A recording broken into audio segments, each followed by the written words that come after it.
तरफ देखना तो दूर, एक नवाला तक नहीं खाया, पानी का घूंट तक नहीं पिया।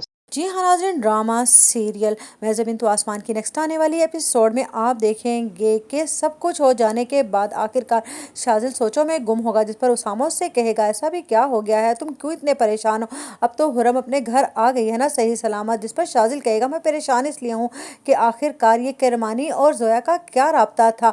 करमानी तो और सुफियान भाई का खास आदमी है, उनका जिगरी दोस्त, तो फिर वो जोया से कैसे मिला। जिस पर उसामा कहेगा क्या मैं भी वही सोच रहा हूँ जो तुम सोच रहे हो। तो उस पर कहेगा शाजिल हाँ, लेकिन मैं किस तरह से सुफियान भाई पर शक कर सकता हूँ। जिस पर वो कहेगा जैसे सुल्तान अंकल ने अब तक तुमसे इतने राज छुपाए, हो सकता है कि इन सबके पीछे सुफियान भाई हो, तुम आखिरकार पता क्यों नहीं लगाते, ये सब कुछ तो अकबर ही हमें बता सकता है। जिस पर शाजिल कहेगा बिल्कुल ठीक कह रहे हो तुम, उधर हुरम की माँ हुरम को सीने लगाकर बहुत ज्यादा रोएगी और कहेगी मुझे तो लगा था कि मैं आखिरी बार तुम्हें मिली थी और अब तुमसे कभी नहीं मिल पाऊंगी। जिस पर शाजिल कहेगा मैंने आपसे वादा किया था ना कि मैं हुरम को सही सलामत आपके सामने लेकर आऊंगा, लेकिन अम्मी मैं आपसे माफ़ी मांगना चाहता हूँ, मुझे मजबूरन अकबर के पाँव पर गोली मारना पड़ी। जिस पर मुमताज़ कहेगी कैसा इंसान है ये जिसने आपके बेटे पर गोली चलाई और अब भी आप उसे अपने सीने से लगा रही हैं। जिस पर कहेगी हुरम की माँ तुम तो खामोश ही हो जाओ, ये लालच भी तुमने और तुम्हारी माँ ने ही अकबर के दिमाग में भरी है जायदाद की, वरना मेरी हुरम को तो इस जायदाद से कोई गर्ज नहीं, वो तो अपने बाप के नाम को आगे बढ़ाना चाहती है। इधर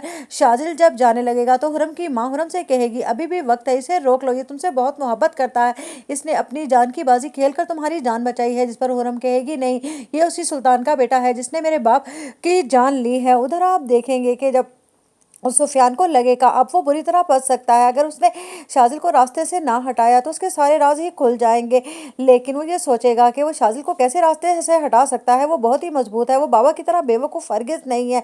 लेकिन अगर ये राज उसके सामने आ गया कि इन सबके पीछे मैं हूं तो फिर तो मेरी मौत पक्की की पक्की है। इधर